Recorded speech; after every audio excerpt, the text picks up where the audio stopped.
আজি ডিব্ৰুগড়ৰ বাবে এটা স্মৰণীয় দিন। আমাৰ ডিব্ৰুগড় মহানগৰৰ মাজমজিয়াতে অসম চিকিৎসা মহাবিদ্যালয়ৰ আমি এখন চিটি হস্পিটাল নিৰ্মাণ কৰিব খুজিছোঁ।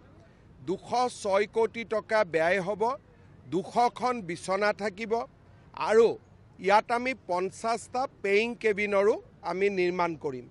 ডিব্ৰুগড়ৰ মহানগৰৰ ৰাইজে নিশা গধূলিও ৰাতি 10 বজালৈকে যাতে ইয়াত MRI কৰিব পাৰে, CT স্কেন কৰিব পাৰে, ব্লাড টেষ্ট কৰিব পাৰে, এই গোটেই ব্যৱস্থাবিলাক ইয়াত আমি ৰাখিম যাতে ডিব্ৰুগড়ৰ ৰাইজে দিনত অফিচ কাছাৰী কৰি শেষত গধূলি নিজৰ স্বাস্থ্যৰ বুজ ল'ব পাৰে বা নিজৰ স্বাস্থ্যৰ পৰীক্ষাবোৰ কৰিব পাৰে।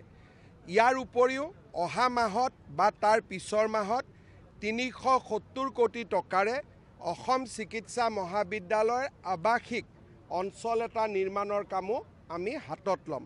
সমান্তৰালভাৱে অহাকালি ডিব্ৰুগড়ৰ প্ৰাথমিক বিদ্যালয় মাধ্যমিক বিদ্যালয়ত যাতে আমি পুষ্টিকৰ মিড ডে মিল দিব পাৰোঁ, অহাকালি আমি চেণ্ট্ৰেলাইজ কিটচেন এটাৰ কামো হাতত ল'ম। ইতিমধ্যে ডিব্ৰুগড়ৰ কেইবাখনো নতুন উৰণ সেতুৰ নিৰ্মাণৰ কামো আৰম্ভ হৈছে।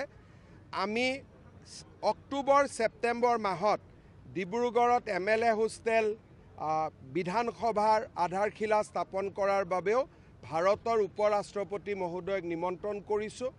মোৰ মনত এটাই সিদ্ধান্ত বা সংকল্প যে আমি ডিব্ৰুগড়ক অকল মহানগৰ ঘোষণা কৰাই নহয়, বাস্তৱত যাতে আমি ডিব্ৰুগড়ক মহানগৰ পৰ্যায়লৈ লৈ যাব পাৰোঁ।